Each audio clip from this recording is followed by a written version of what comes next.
There is a strange truth about money that almost nobody talks about.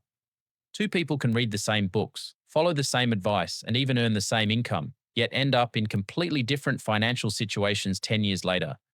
And the reason has very little to do with intelligence, luck, or willpower. It has everything to do with what is running underneath your decisions, in a part of the mind you rarely notice, your subconscious. Think of your mind as an iceberg. The part above the water, the part you can see, is your conscious thinking. That is where you make budgets, set goals, and promise yourself you will save more this month. But under the surface sits something much bigger and much older. That hidden part stores every belief about money you absorbed before you were even 10 years old.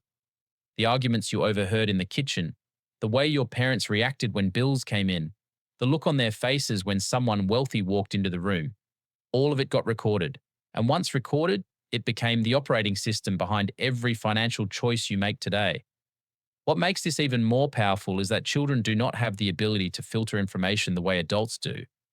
Before the age of 7, the brain spends most of its time in a deeply absorbent state, soaking up everything around it without questioning whether it is true or useful. So when a parent says something like, "We cannot afford that," or "money does not grow on trees," or "rich people are not like us," those phrases do not just pass through. They become foundational beliefs. They become the lens through which you will see every dollar for the rest of your life, unless you do the work to change it. Researchers at Kansas State University, led by Dr. Brad Klontz, gave this hidden software a name. They call them money scripts. These are unconscious beliefs about money that we picked up in childhood and now carry into adulthood without questioning. Klontz identified 4 main scripts, and almost every person on the planet runs at least one of them. The first is money avoidance, the belief that money is bad, that rich people are greedy, or that you do not deserve more than you already have. The second is money worship, the belief that more money will finally fix everything wrong in your life. The third is money status, where your self-worth becomes tied to what you own and how it looks to others. And the fourth is money vigilance, where you are so afraid of losing money that you never let yourself enjoy it or invest it boldly. Here is what makes this so important. Studies have shown that 3 of these 4 scripts are directly linked to lower income, lower net worth, and higher debt. And because it runs below your awareness, you cannot fix it with a spreadsheet. You will overspend right before a big opportunity. You will turn down a raise without knowing why. You will pick partners, jobs, and investments that match the level of money you secretly feel you deserve. You can read every personal finance book ever written, but if your subconscious believes that wealthy people are dishonest or that wanting more makes you selfish, you will sabotage yourself before you ever get close to real wealth. This is why so many lottery winners end up broke within a few years. Their bank account changed overnight, but their internal money thermostat did not. And the subconscious always wins that fight. It will adjust your behavior, your spending, your choices until your outside world matches your inside beliefs. If you feel like a person who is always one step behind, you will unconsciously create that exact reality again and again. There is a famous study from the National Endowment for Financial Education that found around 70% of people who suddenly come into a large amount of money end up losing it within a few years. It does not matter if the windfall came from a lottery ticket, an inheritance, or a legal settlement. The money leaves because the identity behind it never changed.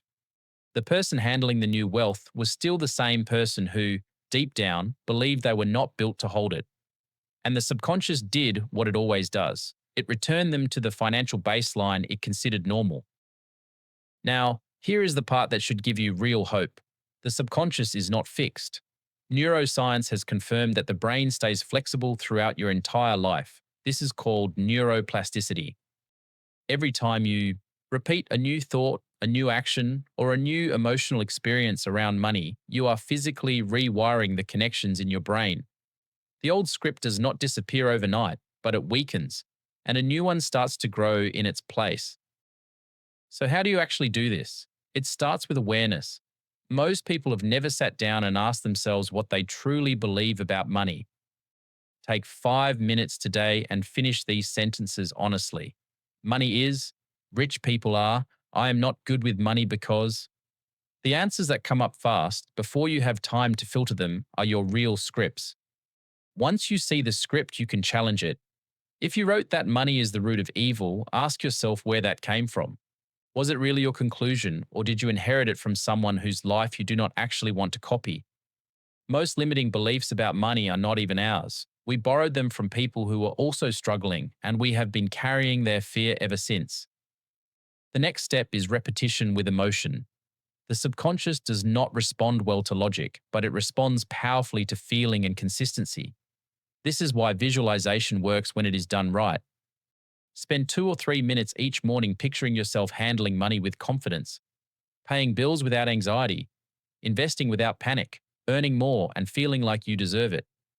The brain cannot fully tell the difference between a vivid mental image and a real experience, so it begins to update your internal identity to match.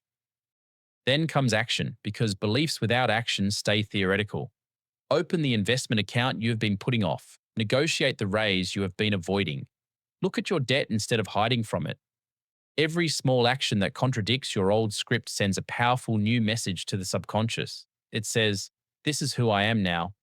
And over time, that new identity becomes automatic. It also helps to pay attention to how you talk about money in everyday conversations, because words shape belief faster than most people realize.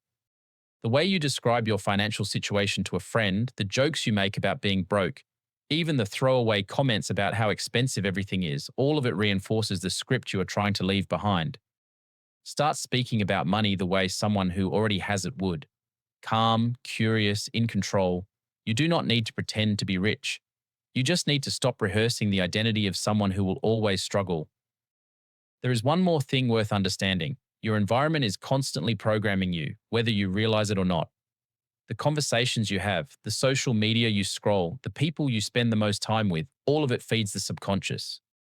If everyone around you complains about money, mocks ambition, or treats wealth as something for other people, your brain will absorb that as truth. Protect your inputs the same way a wealthy person protects their portfolio. Read different books, follow different voices. Surround yourself, even digitally, with people who think bigger than you currently do. None of this is magic. It is not about chanting affirmations and waiting for a check to appear in the mail. It is about understanding that the biggest barrier between you and the financial life you want is not the economy, your job, or your past. It is the invisible story playing in your head about what is possible for someone like you. Change that story and almost everything else starts to shift. Your spending changes, your earning changes, your willingness to take smart risks changes. And slowly, the outside of your life begins to match the new inside. So if you take only one thing from this video, let it be this: you are not bad with money.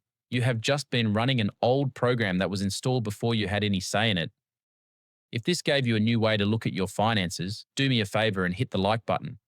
And if you're not subscribed yet, now's the time. And don't forget to turn on notifications so you don't miss the next one. I'll see you there.